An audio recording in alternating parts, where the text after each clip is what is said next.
तो वहाँ के कुछ ब्राह्मणों ने मेरा विरोध किया।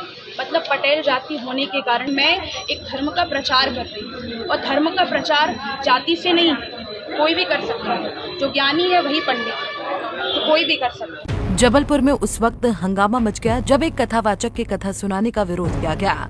आरोप है कि महिला कथावाचक पर क्षेत्र के कुछ ब्राह्मणों ने आपत्ति जताई।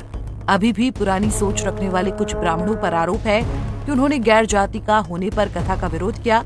कथावाचक देविका किशोरी पर पटेल समाज का होने पर उनकी कथा पर आपत्ति जताई और विरोध किया गया। कथावाचक देविका किशोरी का कहना है कि वो धर्म का प्रचार कर रही हैं और धर्म का प्रचार जाति से नहीं होता, बल्कि जो ज्ञानी है वही पंडित है। कथा अभी 24 फरवरी से 3 मार्च तक रेपरा ग्राम में होने जा रही थी। तो वहाँ के कुछ ब्राह्मणों ने मेरा विरोध किया। मतलब पटेल जाति होने के कारण कि आप पटेल जाति की हैं तो आप ये कथा नहीं कर सकती, जातिवाद किया।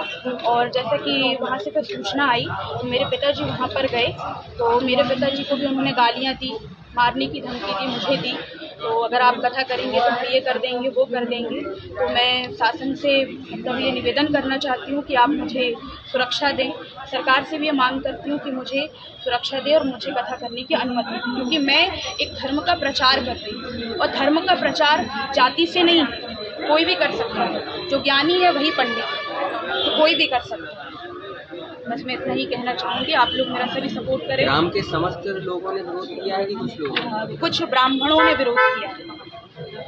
वहीं कथावाचक देविका किशोरी की कथा का विरोध होने पर कुर्मी क्षत्रिय महासभा और ओबीसी SC/ST संयुक्त मोर्चा ने भी मोर्चा खोल दिया है।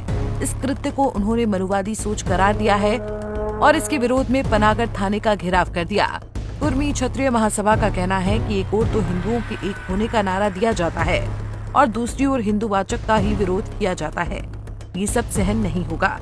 मनुवादी व्यवस्था के लोग, जो मनुवाद 5000 साल से मनुवादी व्यवस्था के लोग, कुछ ब्राह्मण परिवार के लुच्चे लफंगे लड़के, वो धर्म का काम करने के लिए रोक रहे हैं। और एक लोग कह रहे हैं कि कटोगी बटोगी हिंदू एक हो जाओ, भगवा देश में लहराना चाहते हैं, हिंदू राष्ट्र देश में बनाना चाहते हैं, रामराज का राज्य स्थापित करना चाहते हैं। आज हम ओबीसी के लोग, कुर्मी समाज के लोग देख लिए कि ऐसा रामराज स्थापित होगा। ये रामराज स्थापित होगा कि ओबीसी SC के लोग, दलित के लोग और आदिवासी लोग मत कथा सुनेंगे, कथा कहेंगे का अधिकार नहीं है, इनका ऐसा कहना है। तो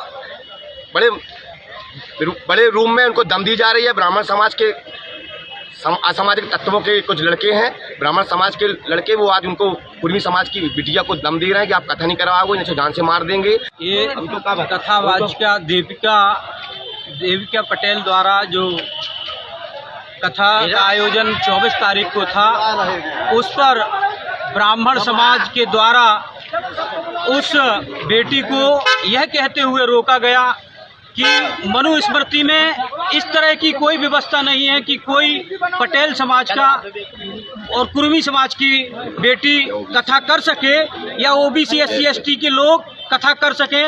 ऐसा प्रावधान मनुस्मृति में नहीं है, धर्मशास्त्रों में नहीं है, इसलिए तुम नहीं कर सकती। और अगर तुम करोगी तो तुम्हारे ऊपर जानलेवा हमला होगा। ऐसा अपमान करते हुए, जान से मारने की धमकी देते हुए वहाँ के ब्राह्मण परिवारों ने उनको कथा करने से रोकने का काम किया। वहीं ये मामला पुलिस तक पहुंचा है। पुलिस ने मामले की पड़ताल करके कार्रवाई की बात कही है। एक महिला युवती है जो कथावाचन का कार्यक्रम करती है, उस संबंध में उन्होंने ज्ञापन दिया है कि कुछ ब्राह्मण समाज के लोग जो है विरोध कर रहे हैं, और उस ज्ञापन की जांच करा करके जो उसमें वैधानिक कार्रवाई करेंगे। इस पूरे मामले में एक बात गौर करने वाली है कि दुनिया कहां से कहां पहुंच चुकी है, लेकिन कुछ लोग आज भी ऐसे हैं जो जकड़ी हुई सोच से बाहर नहीं निकल रहे हैं। एक ओर तो हिंदू एकता और राम राज्य की बात होती है, लेकिन दूसरी ओर हिंदू जाति की ही लड़की को भागवत कथा करने से रोका जा रहा है, जिसे जायज नहीं ठहराया जा सकता। कोई पैदा होते ही श्रेष्ठ नहीं होता, उसके कर्म तय करते हैं कि वो उच्च है या निम्न। हम सबको तो दोषी नहीं ठहरा सकते, लेकिन कुछ लोगों की सोच में आज भी जंग लगी है, जिसे समय रहते सुधर जाना चाहिए। पंजाब केसरी के लिए जबलपुर से विवेक तिवारी।